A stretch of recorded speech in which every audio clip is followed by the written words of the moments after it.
Hi, welcome back to my channel. My name is Amori and this video is going to be how I lost weight. I'm going to be sharing with you everything I did to lose 53 pounds in less than a year, 11 months. I would recommend not telling people that you are going to do a weight loss journey. Keep that private.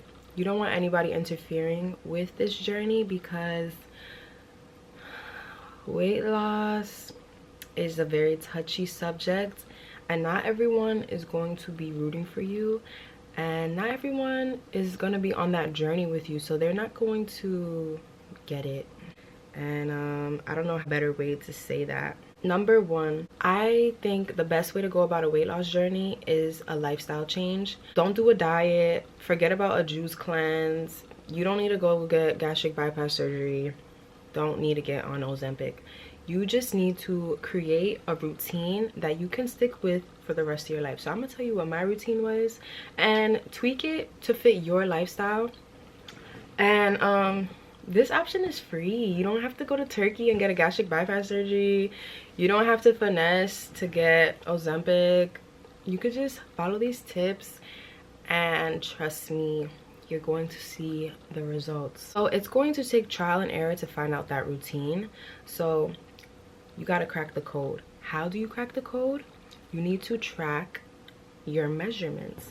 So what I did for 11 months straight is I tracked my measurements, aka the size of my arm, size of my waist, my bust, and my hips.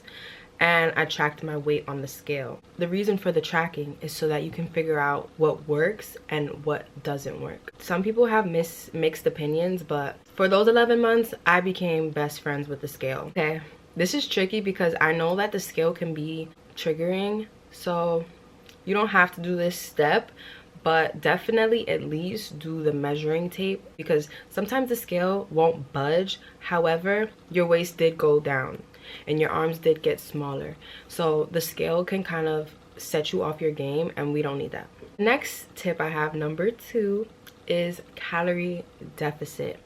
I think a lot of times we try to come up with different rules so that we can bend them. For example, oh, they tell me I need to have 40 grams of protein with every meal, so I'm gonna make sure that every plate I have has this much grams of protein and this many vegetables and this many carbs.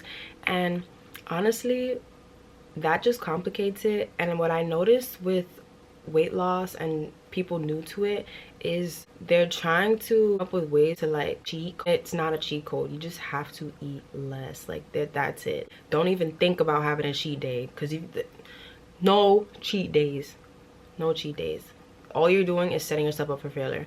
If anything, cheat meal, cheat dessert. That's it. Do not have a whole day dedicated to cheating. Do not do that, girl. All you're gonna do is set yourself back.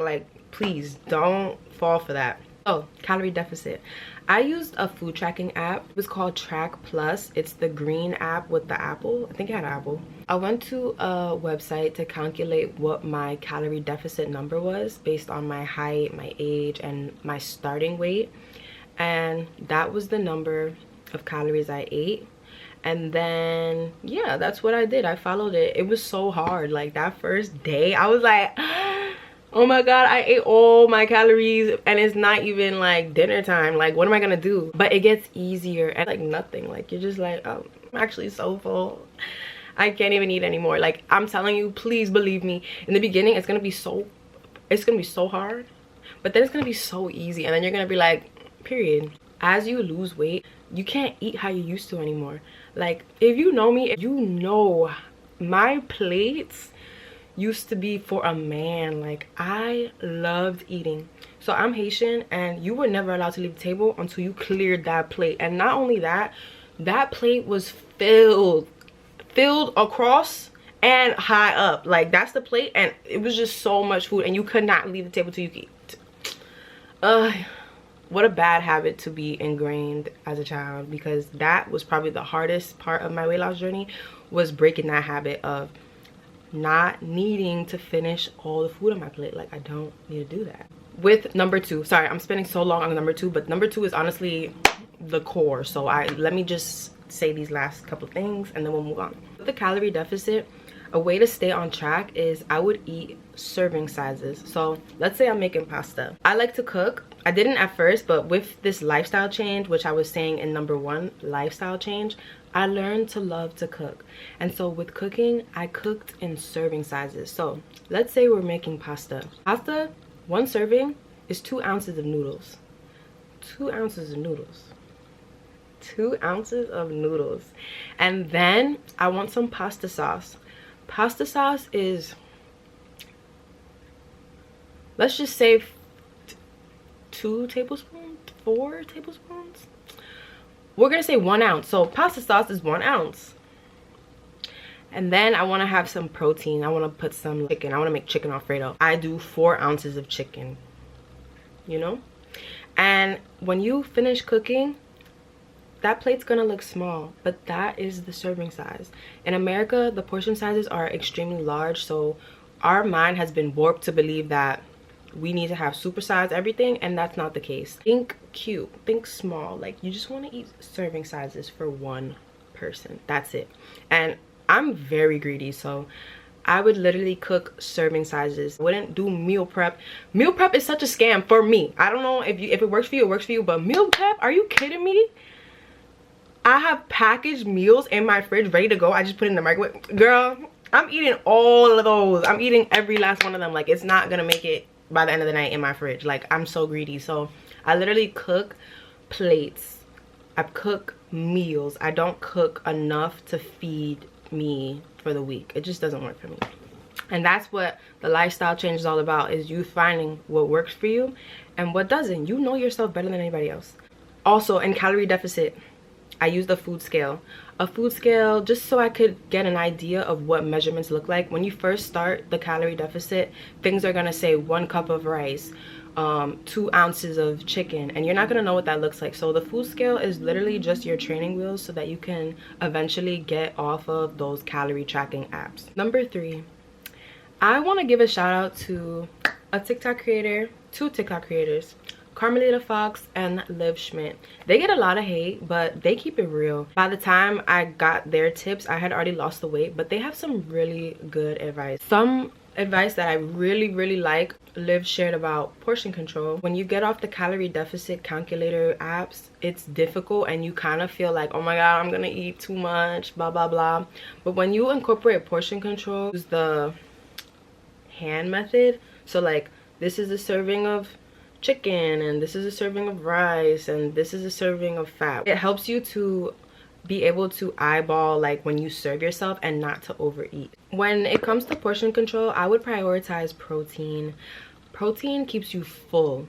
Protein is the 1 macro that takes the longest for your system to digest, which means you are full for a lot longer. Things like fast food has no nutritional value, so eating it is just a waste of time because your body literally is like, I'm hungry again. And then what? Now you spent money and now you got mad calories. Like, you just played yourself. Don't do it. Water. Drink a lot of water. You are not hungry. You're thirsty. You're so thirsty. Oh my god. And you don't even know it. So you need to carry water bottles with you at all times. Just fill it up and just sip on them. Like, just sip on some water. You'll be surprised much less you eat when you're drinking water. Just drink water, drink tea. Tea is a great appetite suppressant. I feel like I saw somewhere that because tea is hot, it tricks your brain into thinking you've had a hot meal. Now, don't quote me on that, but in my mind, that makes sense because like your stomach is receiving like this hot tea, which has its benefits, but then it's also hot, so it kind of just like settles your stomach down. It stops the food noise. Working out. To be honest, I dedicate all my weight loss to me eating less. I really believe in the 80-20 rule. I think it's 80% diet, 20% fitness. That walking pad, that's my baby.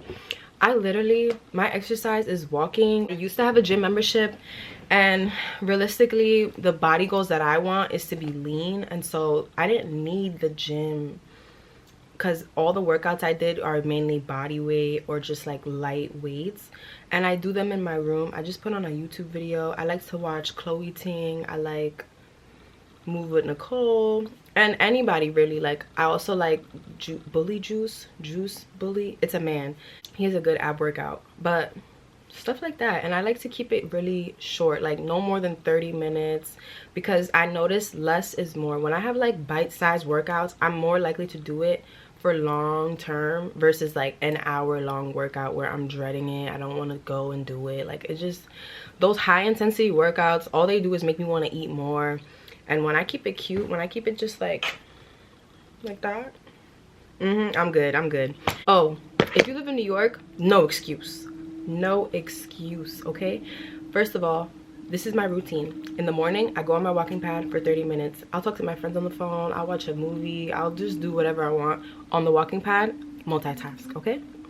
Then when I go to work, I sometimes get off a stop before my job so that I can get some extra steps in. And then I work at a job where I have a desk, so I'll eat my lunch at the desk, and then for my break I will go for a little walk, see around, you know, do a different walk every day, you know, just like explore.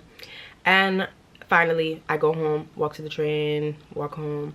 That gets me, not joking, 20k steps a day, and my minimum is 10. So it's a great way to work out but not really work out. It's like it all flits into your routine. So that's a little hack. If you're a New Yorker, if you live in New York, you kind of have an advantage, so take advantage of that. Mindful eating.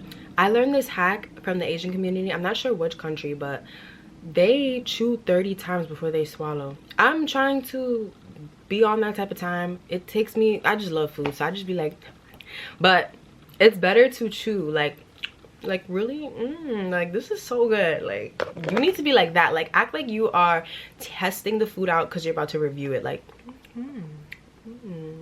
this is really good. Like take your time. Like the food's not going anywhere. I think I'm gonna stop there. Okay, I have a lot of stuff, but I think I want to break it up into different videos because I have a lot of things that I do, if maybe appetite suppressants or like hacks I did so that I wouldn't overeat, how to get rid of food noise.